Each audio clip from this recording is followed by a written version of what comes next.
پچھلے 2 خطبات سے جمعۃ المبارک کے احکام اور مسائل ان کے بارے میں ہم سن رہے ہیں۔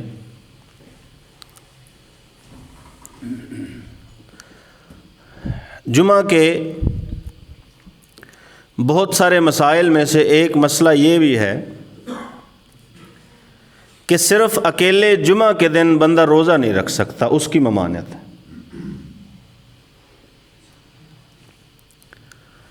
حضرت محمد بن عباد بن جعفر رحمہ اللہ تعالی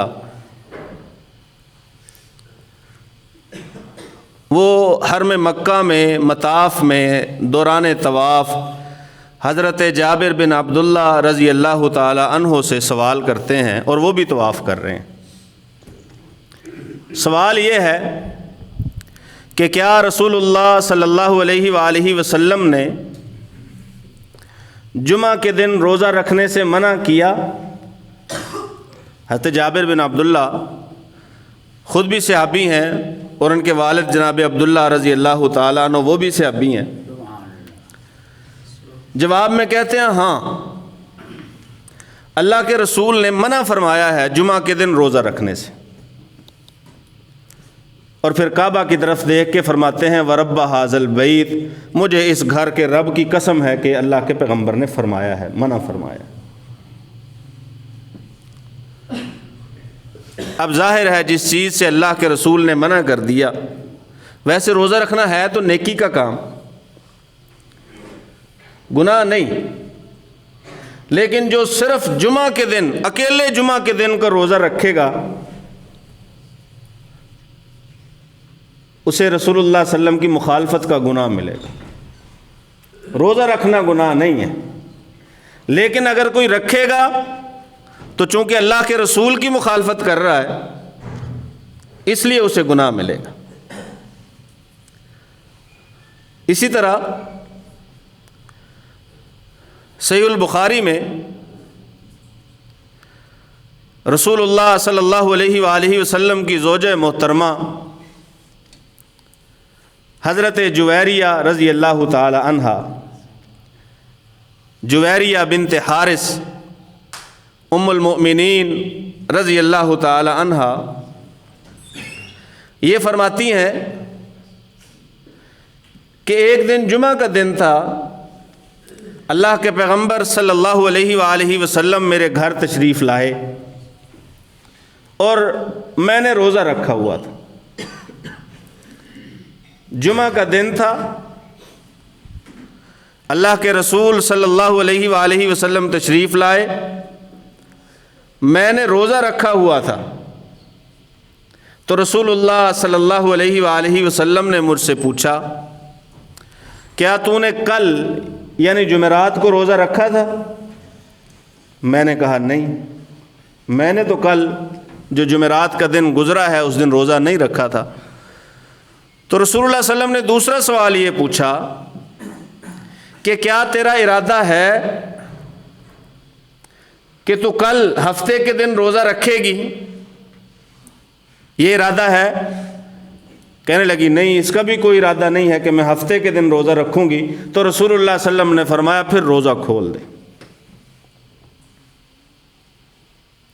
کیونکہ صرف اکیلے جمعہ کے دن کا روزہ یہ رکھنا جائز نہیں ہے، رسول اللہ صلی اللہ علیہ وسلم نے اس سے منع کیا۔ اور یہ مسئلہ میں اس لیے بیان کر رہا ہوں کہ بہت سارے لوگ جو ہیں وہ اس غلط فہمی میں ہوتے ہیں کہ جمعہ کا دن افضل دن ہے اور اس دن جو ہے نا وہ روزہ رکھنے کا بھی زیادہ ثواب ملے گا۔ تو آپ کی اطلاع کے لیے عرض یہ ہے کہ جمعہ کے دن اگر روزہ رکھو گے تو روزہ نہیں ہوگا، آپ کو روزہ رکھنے کی اجازت ہی نہیں ہے۔ اس میں ایک اور بات بھی ہمیں معلوم یہ ہوتی ہے کہ نیکی کا کام اس وقت تک نیکی کا کام نہیں ہے جب تک رسول اللہ صلی اللہ علیہ وسلم کی مہر نہیں ہے، جب تک اجازت نہیں ہے، جب تک رسول اللہ صلی اللہ علیہ وآلہ وسلم سے ثابت نہیں ہے، کیونکہ دین کا جو دائرہ ہے وہ اللہ کے رسول صلی اللہ علیہ وسلم نے لگایا ہے۔ جو دین کا دائرہ ہے، جسے دین کہتے ہیں، جسے شریعت کہتے ہیں، جسے اسلام کہتے ہیں، وہ دائرہ اللہ کے رسول صلی اللہ علیہ وسلم نے لگایا ہے۔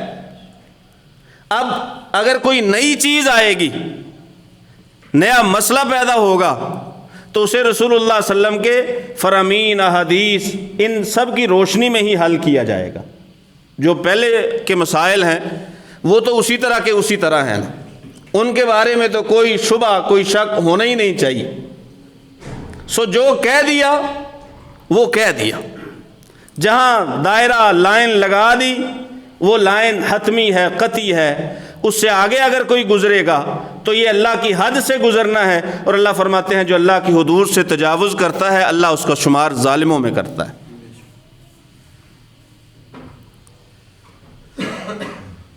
یہ دین رسول اللہ کا ہے، ان کی اطاعت و فرما برداری کا نام دین ہے۔ اپنی طرف سے بندے کی کتنی ہی اچھی نیت کیوں نہ ہو، نیت پہ کوئی شک نہیں کرتا۔ کوئی کہے کہ میری اس بارے میں نیت اچھی ہے، بھی آپ کی نیت اچھی ہو، اچھا اسی اچھی نیت کی وجہ سے آپ ایسا کریں کہ ایک نقلی نوٹ بنائیں، نیت آپ کی اچھی ہو کہ میں نے غریبوں کا فائدہ کرنا ہے، نقلی نوٹ بنائیں اور انہیں غریبوں میں تقسیم کر دیں، پھر آپ کہیں کہ نہیں مجھے پکڑا بھی نہ جائے، مجھے سزا بھی نہ دی جائے، کیوں؟ میں نے تو اچھی نیت سے کیا ہے۔ جس کام کے کرنے کی آپ کو اجازت نہیں ہے، آپ کہتے رہیں کہ میری نیت بڑی اچھی ہے، میرا خیال اچھا ہے، میں نے تو اچھا ہی سوچا ہے۔ قرآن مجید کی ایک آیت ہے،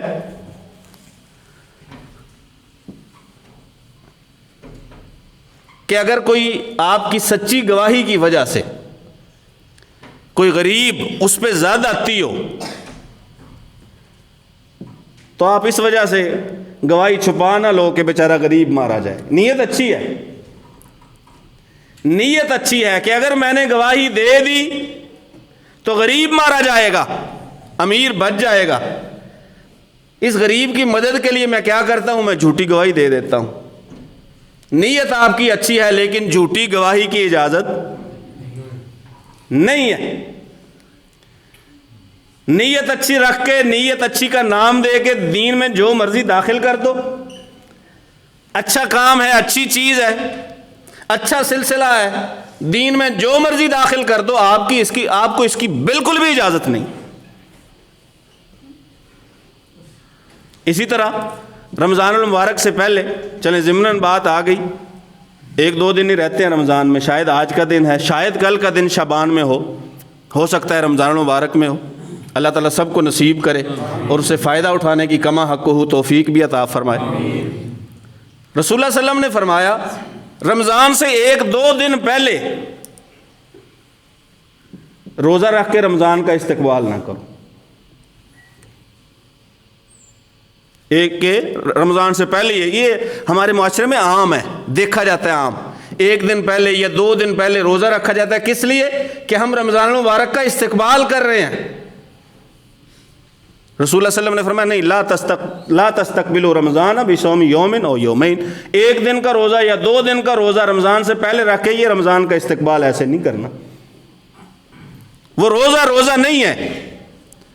ایسے ہی اسی حکم کو ہر ایک چیز پہ، ہر عمل پہ لاگو کر لو، نہ وہ نماز ہے، نہ وہ زکوٰۃ ہے، نہ وہ حج و عمرہ ہے، نہ وہ صدقہ و خیرات ہے جو دین کی حدود سے تجاوز کر کے کیا جائے، چاہے نماز ہو، زکوٰۃ ہو، روزہ ہو، حج ہو، جو مرضی ہو، دین کی حد میں رہ جائے تو یہ عمل قابل قبول ہے۔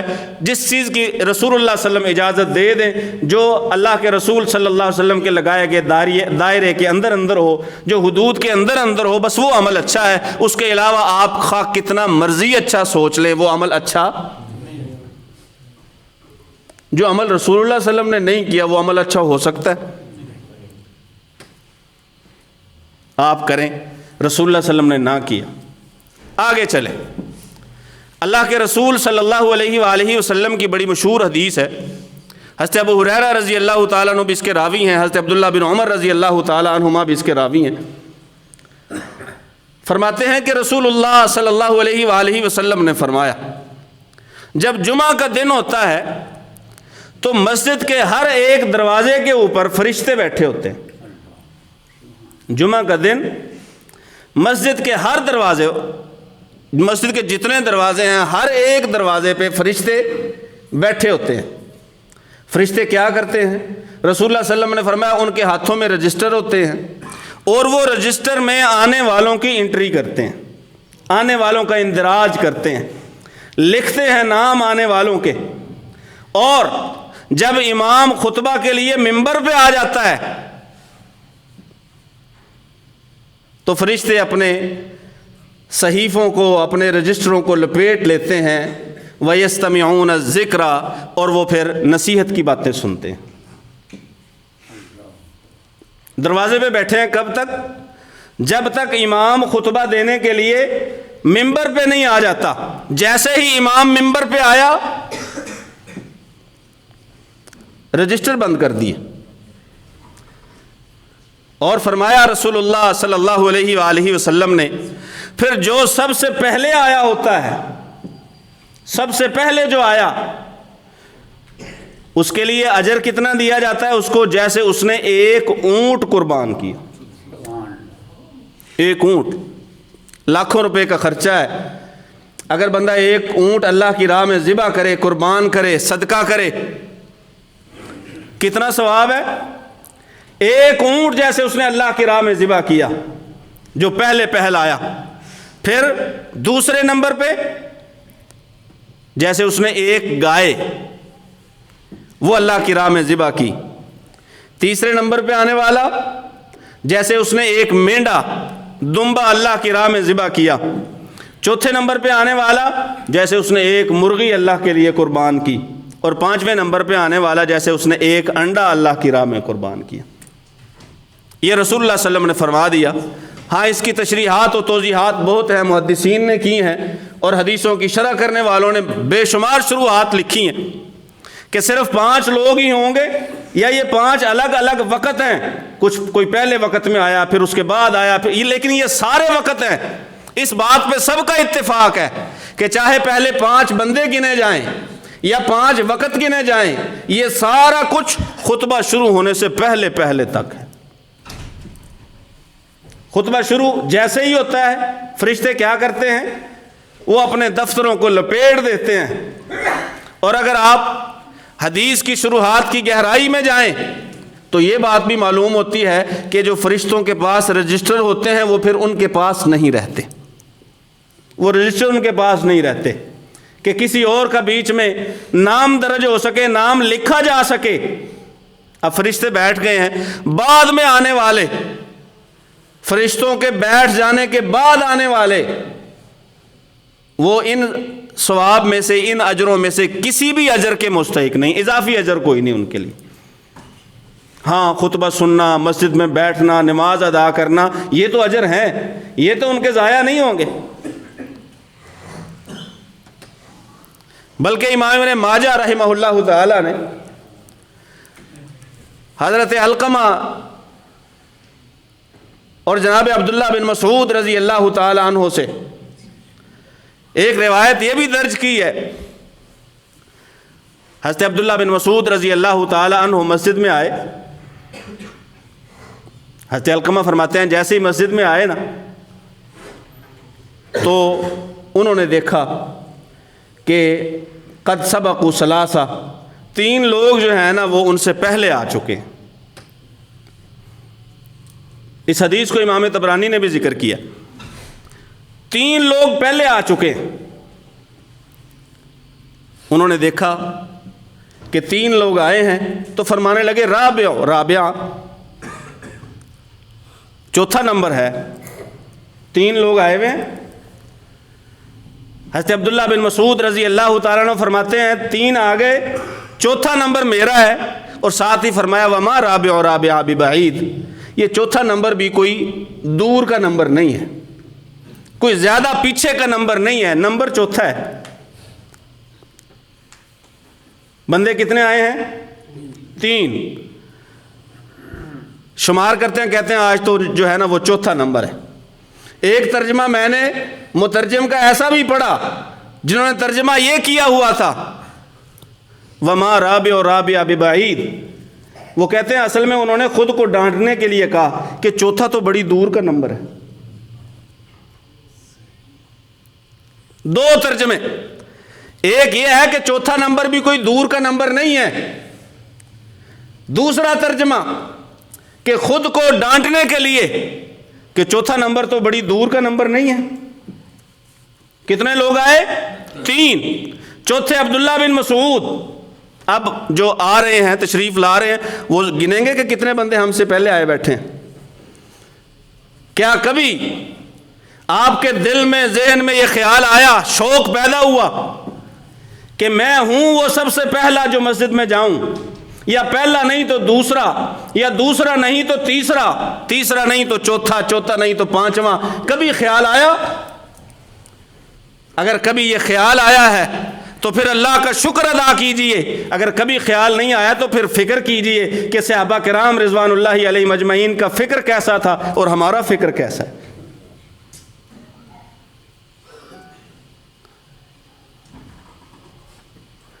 ابھی یہ حدیث مکمل نہیں ہوئی۔ حضرت عبداللہ بن مسعود رضی اللہ تعالیٰ عنہ فرماتے ہیں کہ قیامت کے دن، سنیے توجہ سے غور سے، قیامت کے دن اللہ رب العزت کے سب سے زیادہ قریب بیٹھنے والوں کی جب نمبرنگ کی جائے گی، درجہ بندی کی جائے گی، گریڈنگ کی جائے گی، سب سے پہلے اللہ کے قریب کون لوگ بیٹھیں گے، اللہ کے سب سے زیادہ قریب کون لوگ ہوں گے، جب یہ درجہ بندی کی جائے گی قیامت کے دن تو کیا دیکھا جائے گا؟ دیکھا یہ جائے گا کہ ان میں سے کون ایسے تھے جو جمعہ کے دن جلدی مسجد میں جایا کرتے تھے۔ حساب کس چیز کا؟ درجہ بندی کس بنیاد پہ؟ کہ دیکھا یہ جائے گا کہ جمعہ کے دن سب سے پہلے کون آیا ہے، وہ پہلے نمبر پہ، اس کے بعد والا دوسرے نمبر پہ۔ اللہ کے قرب، اللہ کا تقرب اگر قیامت کے دن چاہتے ہو، اگر دل کرتا ہے کہ ہم اللہ کے قریب ترین ہوں قیامت کے دن، تو پھر توجہ کیجئے، عبداللہ بن مسعود رضی اللہ تعالیٰ عنہ فرماتے ہیں کہ قیامت کے دن درجہ بندی جو ہے نا وہ اس حساب سے ہوگی۔ سب سے پہلے وہ جو جمعہ کے دن سب سے پہلے آیا کرتے تھے۔ رسول اللہ صلی اللہ علیہ وآلہ وسلم کے ایک فرمان سے ہمیں یہ بھی پتہ چلتا ہے کہ وہ جو ہم سے پہلے 2 امتیں گزری وہ قیامت کے دن ہم سے پیچھے کیوں رہ جائیں گی؟ رسول اللہ صلی اللہ علیہ وسلم نے فرمایا کہ دیا انہیں بھی جمعہ ہی گیا تھا، جمعہ کا دن عبادت کے لیے۔ یہودیوں نے کہا نہیں جمعہ نہیں چاہیے، ہفتہ چاہیے۔ عیسائیوں نے کہا جمعہ نہیں چاہیے، اتوار چاہیے۔ تو ایک امت 1 دن پیچھے چلی گئی اور دوسری امت 2 دن پیچھے چلی گئی۔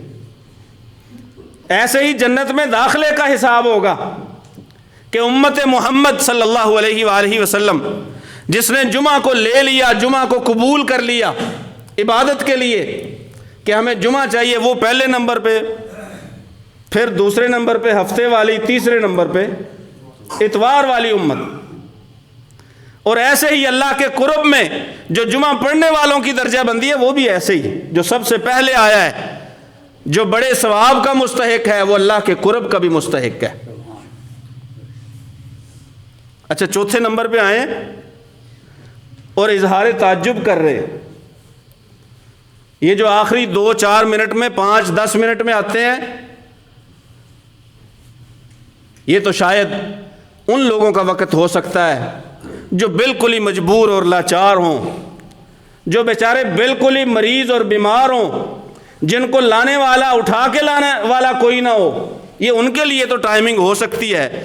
جس کے پاس وقت ہے، جس کے پاس موقع ہے، جس کے پاس فرصت ہے، اس کا تو یہ وقت نہیں ہے کہ وہ بالکل جب جمعہ ختم ہونے لگے تو پھر جمعہ کے لیے جو ہے وہ تشریف لائے۔ پھر جمعہ کے لیے آئے اور پھر دیکھتا بھی رہے کہ امام اور خطیب جو ہے نا وہ کہیں 1 منٹ اوپر نہ. ہمیں تو یہ باتیں بھی سننے کو ملتی ہیں کہ آج آپ نے نا نماز 2 منٹ لمبی کروا دی. سب سے بعد میں آنے والے، آخر پہ کھڑے رہنے والے، وہ جی اس جمعہ آپ نے نا 2 منٹ نماز لمبی کروا دی تھی. اگر آپ اللہ کو وقت نہیں دے سکتے، اللہ کے لیے وقت نہیں نکال سکتے، باقی مصروفیتوں کے لیے وقت ہے، تو پھر آپ کو فکر کرنی چاہیے، دیکھنا چاہیے، خاص کر رسول اللہ صلی اللہ علیہ وآلہ وسلم کے فرامین اور احادیث پڑھنی چاہیے کہ اللہ کے رسول صلی اللہ علیہ وآلہ وسلم نے ایسے لوگوں کے بارے میں کیا فرمایا. رسول اللہ صلی اللہ علیہ وسلم نے ایک بار فرمایا، اگر لوگوں کو پتہ چل جائے نا کہ پہلی صف میں بیٹھنے کا، نماز پڑھنے کا اجر کیا ہے،